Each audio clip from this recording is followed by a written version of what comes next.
السلام علیکم ورحمۃ اللہ وبرکاتہ۔ بسم اللہ الرحمن الرحیم۔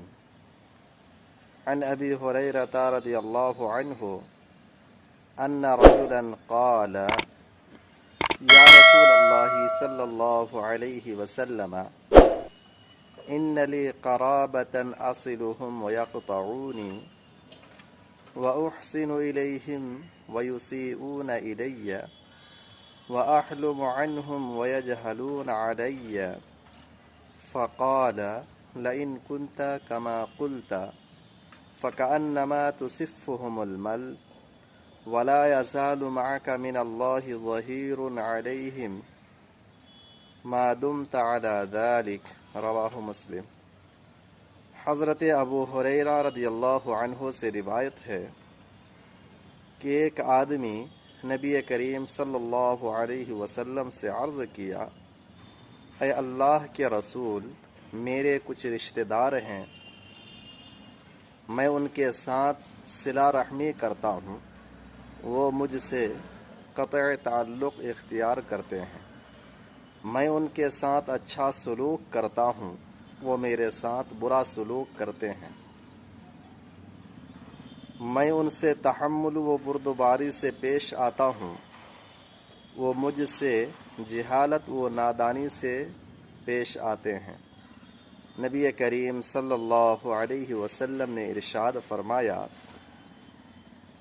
لئن کنت کما قلت، اگر تو ویسا ہی ہے جیسا کہ تو نے بیان کیا ہے، فَكَأَنَّمَا تُسِفُّهُمُ الْمَلْ، تو گویا کہ تو اس کے منہ پر گرم راکھ ڈال رہا ہے۔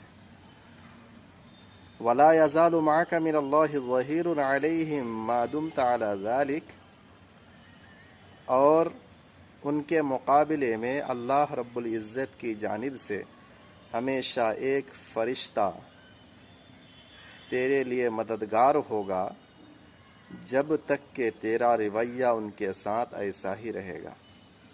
یہ روایت مسلم شریف کی ہے۔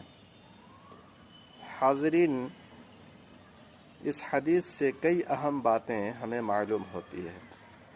پہلی اہم بات تو یہ ہے کہ رشتہ ناتا کو ہر حال میں نہ کاٹا جائے، لیکن افسوس کی بات یہ ہے کہ معمولی سی بات پر آج معاشرے کے اندر لوگ رشتوں کو کاٹ دیتے ہیں، بھائی بھائی کا دشمن بن جاتے ہیں۔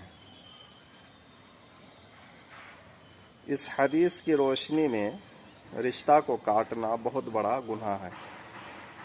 دوسری اہم بات اس حدیث سے یہ معلوم ہوتی ہے کہ اگر آپ کے رشتہ دار آپ سے بدسلوکی کر رہے ہیں تو آپ ان کے سامنے حسن اخلاق کو پیش کیجیے۔ تیسری اہم بات اس حدیث سے یہ معلوم ہوتی ہے کہ رشتہ دار ہو یا کوئی غیر ہو، آپ کے ساتھ اگر جہالت و نادانی سے پیش آتا ہے تو جہالت و نادانی کا جواب جہالت و نادانی سے نہ دیا جائے، بلکہ عمدہ اخلاق ان کے سامنے پیش کرنا چاہیے جس سے وہ خود متاثر ہو۔ جہالت و نادانی کا بدلہ جہالت سے، یہ بہت بڑی جہالت ہے، اس چیز سے بچنا بھی ضروری ہے۔ اس حدیث کی روشنی میں چوتھی اہم بات جو ہمیں معلوم ہوتی ہے وہ یہ ہے کہ کسی ایک کی بات سن کر کے فیصلہ دینا یہ خلاف شرع ہے۔ کیوں؟ اس لیے کہ نبی کریم صلی اللہ علیہ وسلم نے اس آدمی کی بات سن کر کے فوراً فیصلہ نہیں دیا، بلکہ آپ نے یہ کہا،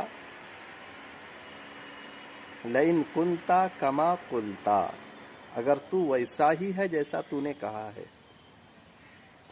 تو اگر ایک طرفہ بات سن کر کے فیصلہ دینا ہوتا تو نبی کریم صلی اللہ علیہ وسلم فیصلہ دیتے تھے، کہہ دیتے کہ تمہارے ساتھ تمہارے رشتہ دار بہت برا کر رہے ہیں۔ لیکن آپ صلی اللہ علیہ وسلم نے کیا کہا کہ اگر تو ایسا ہی ہے جیسا کہ تو نے کہا ہے، لہٰذا معلوم یہ ہوا کہ ایک طرفہ بات سن کر کے فیصلہ نہیں دینا چاہیے۔ اس حدیث کی روح سے پانچویں اہم بات جو ہمیں معلوم ہوتی ہے وہ یہ ہے کہ رشتہ کو کاٹنا ٹھیک اسی طریقے سے ہے جیسا کہ گرم راکھ کھانا۔ آدمی گرم راکھ اگر کھائے ان کا منہ جل جائے گا، ان کی زبان جل جائیں گی، اس پہ چھالے پڑ جائیں گے، آدمی صحیح سے بات نہیں کر سکتے ہیں، زبان کے اندر توتلاہٹ آ جائے گا۔ تو اس طرح سے جو ہے آدمی کئی ناحیت سے پریشان ہو جائیں گے۔ تو رشتہ کو کاٹنا ٹھیک اسی طریقے سے برا ہے جس طریقے سے گرم راکھ کو کھانا اور اس کا انجام برا ہوتا ہے۔ اس حدیث کی روشنی میں ایک اہم بات یہ بھی معلوم ہوئی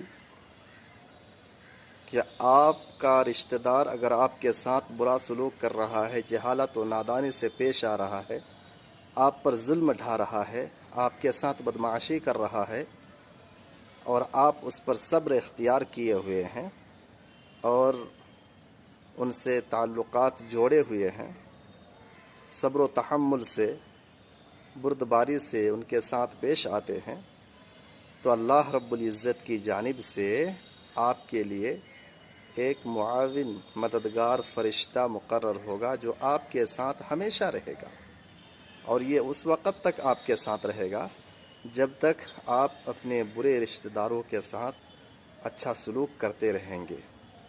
اس حدیث سے کئی اہم باتیں ہمارے سامنے آئی۔ اللہ تعالیٰ سے دعا ہے پروردگار عالم تو ہم سب کو رشتہ داروں کے ساتھ اچھا سلوک کرنے اور برا سلوک سے بچنے کی توفیق عطا فرما، اور دنیا و آخرت دونوں جگہ عافیت نصیب فرما، آمین۔ وآخر دعوانا ان الحمد للہ رب العالمین۔ سبحانک اللہم بحمدک اشہد ان لا الہ الا انت استغفرک واتوب الیک۔ والسلام علیکم ورحمۃ اللہ وبرکاتہ۔